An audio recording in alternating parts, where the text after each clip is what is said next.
I know, and like we kind of talked about this earlier, where people who kind of don't understand that this world of social media and content creation and just making a product about you and delivering that product. What do you find? Because you obviously have had clients enough to where their mistakes, where their flaws are, where obviously you don't have to give me those people who they are and what they are, what those mistakes are. But what do you find are like the top mistakes people do in actual media and like what they should be doing instead? Well, the number one thing I would say that virtually almost all businesses deal with is they massively underestimate the amount of communication and promotion that they need to be putting out there. And they sort of make excuses. And all the creative teams that I'm aware, we deal with mainly the larger corporate clients, but I've done videos and creative projects for everybody, little mom and pop shops, and we do nonprofit things and pro bono stuff. So I've seen it at all levels of organizations, but the cobbler's children never have shoes. Like if it's the in-house creative team job to also do their social content and stuff, it's just not happening. And so they just massively underestimate the amount of content and communication that you need to be putting out there on a regular basis. Right. The other thing I would say is that people just make things too complicated, too complex, and they're trying to communicate too much, too many thoughts, too many ideas. And they just don't get it done. It never gets across the finish line because you're trying to get internal approvals and this stakeholder needs to see it and everybody's got an opinion. And it just doesn't get across the finish line. And if it does, they're trying to solve world hunger with one video, right? Or communicate every bit of their value proposition as a $3 billion company. It's like, it's not going to work, guys. You got to calm down here and just do it one communication, one thought, one concept at a time.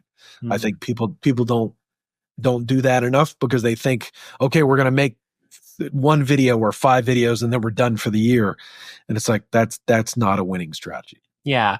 Like, what's funny is like, there's just some things you find that you wouldn't think about it, but it kind of just happens where like someone's post something and it's just like a viral video and like just makes it so, because either it was the message was so impactful. Like, I looked at some of the musical things that during COVID, like if you remember, like there was like a whole concert that happened online. It was like, it just blew up because it was something really nice. And it was kind of like non-scary because everyone at the time was just like kind of freaked out what was happening with the world. And like, it really is just, it promoted a message of smiling more and just like being cheerful about things and like, don't worry about what's happening around you. Just focus on what's all about life, it's just creating joy, So like, I think you're correct in terms of like creating the right message and actually what you're doing. And businesses, I think, have the hardest time is just how do I create a message for myself? Like, what is the key things to actually make that message go right for myself in my own business?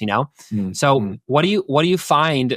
Like, how would someone create their own, like, let's say they're a new business, or even they're like a business that's been around, but they're struggling because they can't really figure out who their audience or their type of people are because they're kind of very general. How would you say, like, what should someone do in terms of getting their message out? It's like just even something simple.